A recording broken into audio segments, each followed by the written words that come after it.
Next, on this special edition of Currents News, Inauguration 2021, a day filled with tradition and tradition-busting firsts goes off without a hitch amid tight security and fears of violence. Then, so help me God. Kamala Harris makes history, the first woman and person of color now Vice President of the United States. Plus, New York is out of vaccines. What will the state do? Could they dip into second doses until more arrive? And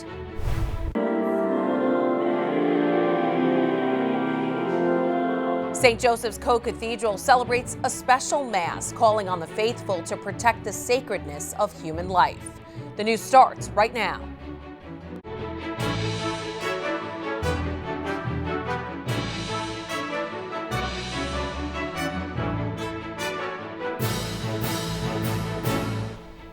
Good evening, I'm Christine Persichette. This half hour we'll be looking back on a week filled with historic events and news just out that Nancy Pelosi will be sending a single article of impeachment to the Senate on Monday. Once it arrives, the upper chamber must act quickly to prepare for a trial. But earlier in the week, it was an inauguration like no other. After serving decades in the United States Senate, then as the vice president, Joe Biden is now the commander-in-chief.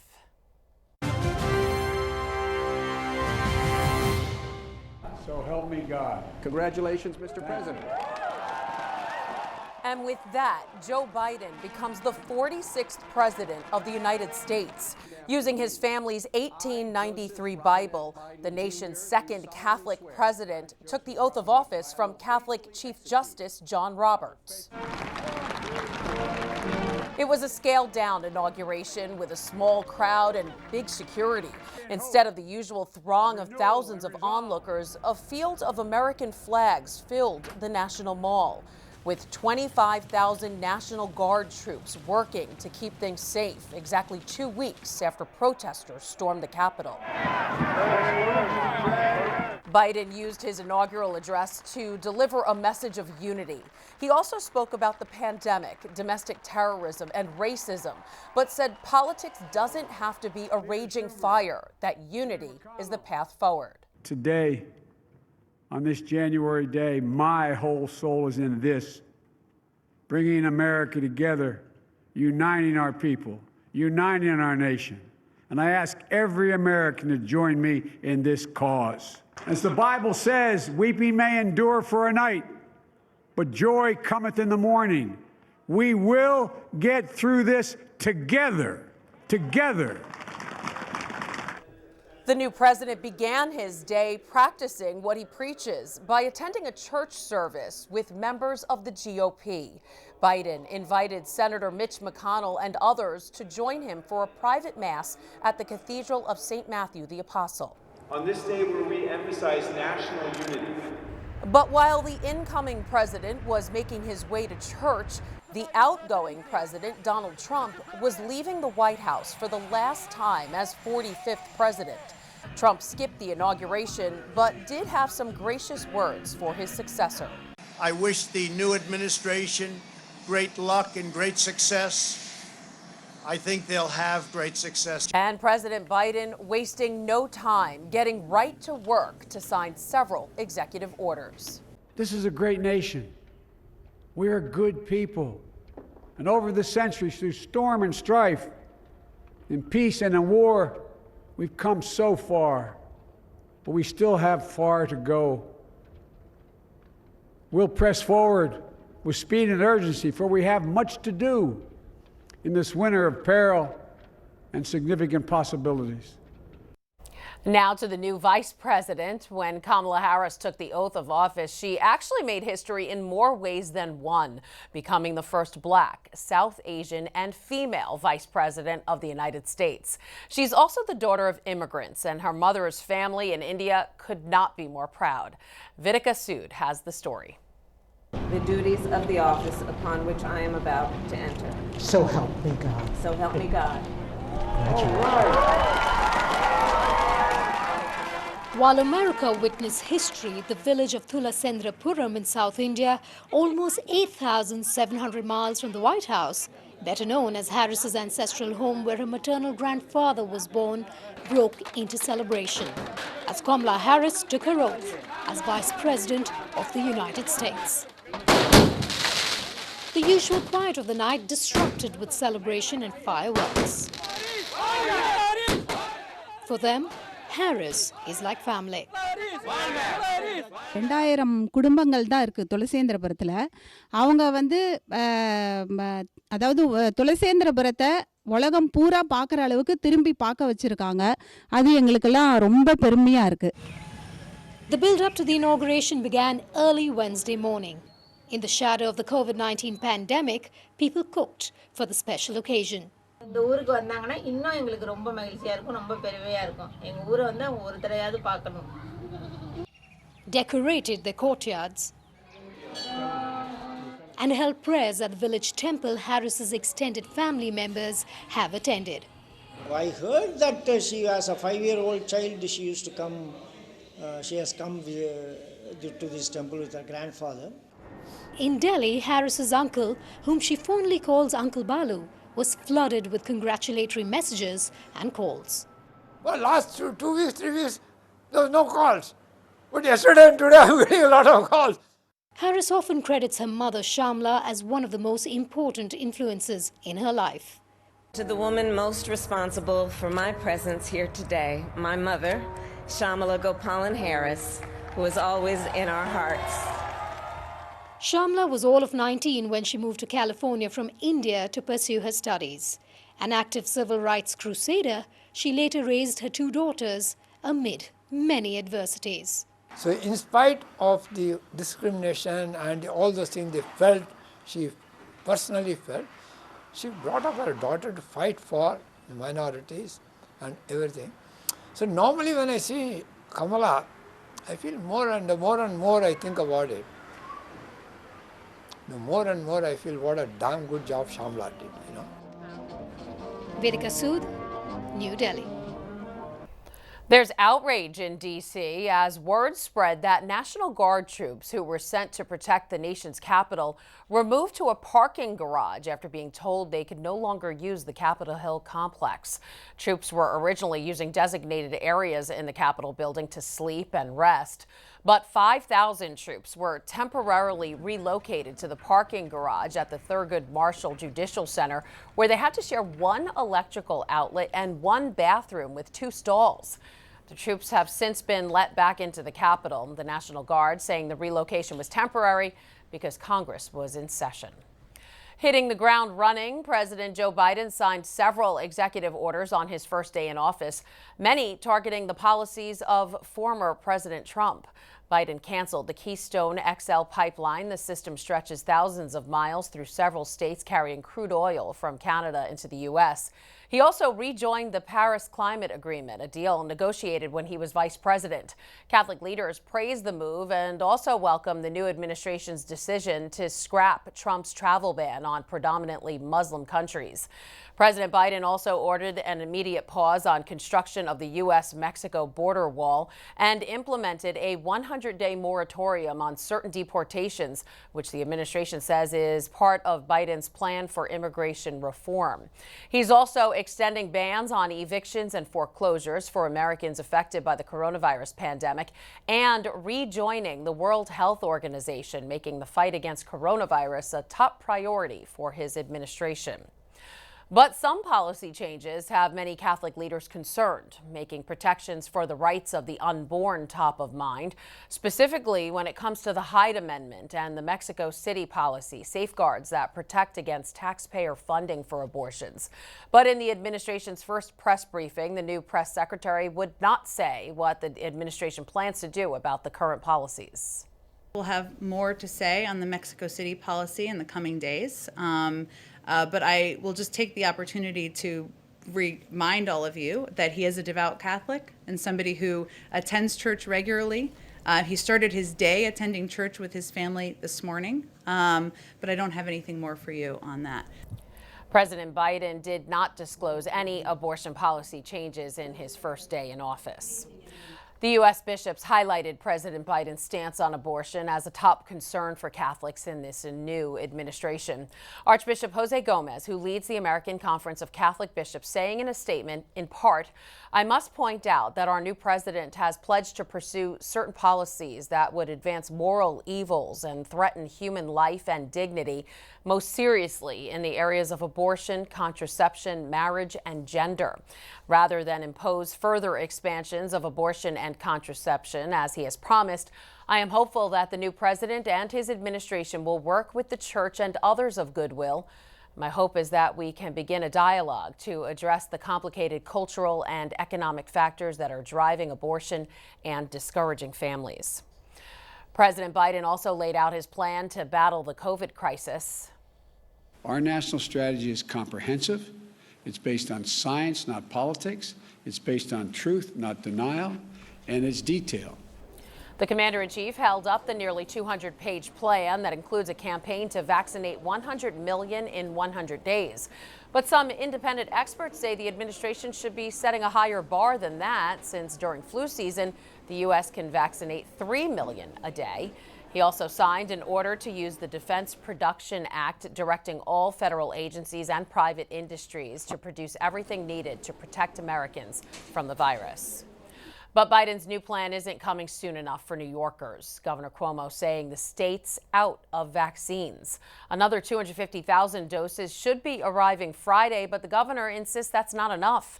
The shortage has forced several vaccination sites to close until Sunday. Cuomo is advising vaccine providers to only schedule appointments if they actually have the doses in hand. No word on whether the state will dip into their stash of vaccines reserved for second doses. There's a lot more news headed your way.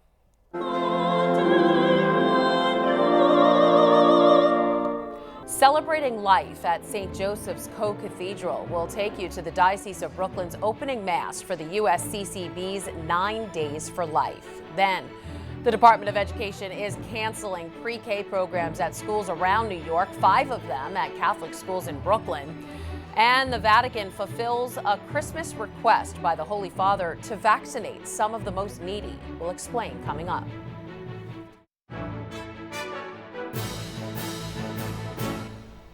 The sacredness of human life was honored Thursday night at St. Joseph's Co-Cathedral as the Diocese of Brooklyn took part in a special Mass for Life.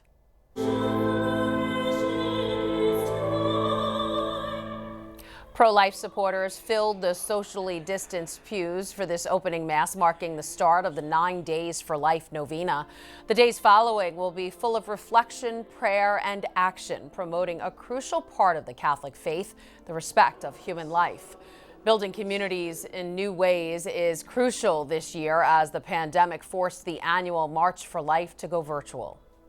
But we can be together through the power of prayer, uniting ourselves through the Mass, through keeping the 9-day novena for life. That's going to be our witness this year, and it will be no less powerful and no less effective. If we don't remember, then we forget. And it is so important to remember that the consistent teaching of the Church is for life. Who would have ever thought that they'd, pass abortion bills in Ireland? Things have changed all over the world, and it doesn't seem to be getting any better. So we have to keep the faith and just keep going the best we can. Catholics across the country are keeping that faith by taking part in live-streamed prayer events. Anyone interested in participating should go to respectlife.org. There you'll find daily intentions, prayers, reflections, and actions we all can take to promote the effort. The closing Mass for the novena will be held again at the Co-Cathedral of St. Joseph next Friday, January 29th at 7:30 p.m. It will be broadcasted live here on Net TV. The Bishop of Brooklyn, Nicholas DiMarzio, will be the main celebrant. Turning now to some frustrating news for parents and teachers this week. The city has decided to cancel more than 100 universal pre-K programs, including 5 at Catholic schools in the Diocese of Brooklyn. Currents News' Jessica Easthope reports from Sacred Heart Catholic Academy in Glendale. Mommy, Take a picture for sky. When you're as young as Aubrey, the sky's the limit. Take a picture. Her mom, Dina, hoped to enroll her in Sacred Heart Catholic Academy of Glendale's Universal Pre-K program next year, like she did with her son, Jeremy, because it's where he reached his full potential. He came home every day with new information that he was learning about the different chapters that they were going through, and I'm really sad that my daughter's not going to be able to experience that next year. Let me get your tag. Sacred Heart's UPK program is one of 105 across the city that will no longer exist come next year. 4 are at other Catholic schools in the Diocese of Brooklyn. Now Dina doesn't know if she'll be able to pay to send Aubrey to Sacred Heart. She says it feels like the school is being punished. I feel like we're being discriminated against because we're a Catholic organization, open 5 days a week, and the DOE can't pull that off. And I feel we're being punished for that, honestly. Go ahead, sweetie. And other parents feel the same way. It does feel like religious schools are being singled out. It just seems a little disappointing and frustrating that there's no clear reason why it's being defunded. Right now, the school has 54 pre-K students, has been open during the pandemic, and is running UPK for nearly $8,000 less per student than it costs the city. So why would it get cut? The reason that we were given for the rejection was that other programs in the area received higher quality scores. We've received great program assessments. We receive wonderful feedback from the parents on the parent survey every year. So I really am baffled. Allison Condell, the director of Sacred Heart's UPK program, has appealed the city's decision. She says having no UPK would be a devastating blow to the community. We offer early morning drop-off. We offer an after-school program as well. For us to not be in existence with UPK will really hurt the working families in the area.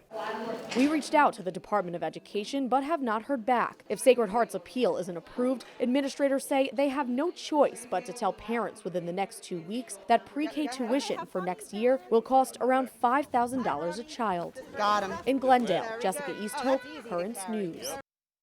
Some sad news here in the Diocese of Immigrants. Father Carlo Graziano of St. Athanasius Church in Brooklyn passed away due to COVID-19. Father Graziano tested positive a week ago and was hospitalized at Maimonides Medical Center, where he passed away on Monday. He was ordained in Italy, but served for many years as an extern priest in the diocese. Father Graziano would have celebrated the 60th anniversary of his ordination this year. The Vatican is expanding its fight against COVID while finally fulfilling a Christmas wish by Pope Francis. The Holy See has started vaccinating the city's homeless population. Christian Campos reports on the effort to curb the virus among the city's most vulnerable. About 25 homeless people have received the first dose of the COVID-19 vaccine at the Vatican. It was in Paul VI Hall, where Vatican employees, starting with the Swiss Guard, were also vaccinated. Polish Cardinal Konrad Kujewski, the papal almoner, was in charge of organizing the procedure.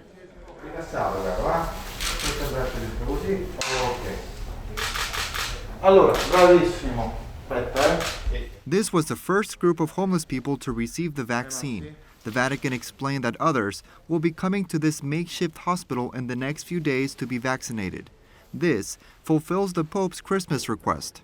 Prego a tutti i responsabili degli Stati, imprese, organismi internazionali, di promuovere la cooperazione e non la concorrenza e di cercare una soluzione per tutti, vaccini per tutti, specialmente per i più vulnerabili e bisognosi di tutte le regioni del pianeta. Throughout the pandemic, the Pope has often called not to abandon people with less resources to fight the coronavirus. That was Christian Campos reporting. The Vatican later clarified the homeless who received the vaccine were those who received shelter and assistance from various church-run facilities close to the Vatican. Still to come on Currents News, Pope Francis sends a letter to President Biden praying the new commander-in-chief will respect the rights and dignity of every person. And New York City is home to 2 inaugurations, but one in particular is often overlooked. We'll tell you about how the Big Apple played a big role in one president's life a long time ago.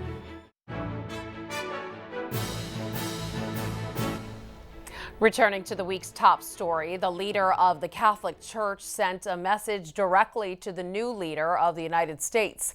Pope Francis writing to President Biden, "I pray that your decisions will be guided by a concern for building a society marked by authentic justice and freedom, together with unfailing respect for the rights and dignity of every person, especially the poor, the vulnerable, and those who have no voice." Now to a little inaugural history. While George Washington's inauguration at Federal Hall in New York City is probably a well-known bit of the city's history, there's one president who took the oath of office in a very nondescript building in the Big Apple, and it's still standing. Currents News' Emily Drooby takes us there. A stroll down the aisle at Calustian's in Manhattan is also a stroll through history. It's a great feeling to just be a part of something besides the history of Calustian's. Here in this building, which now is home to a spice store, a vice president became president. And it's around 2 a.m. That he takes the oath of office in the front parlor of his own home.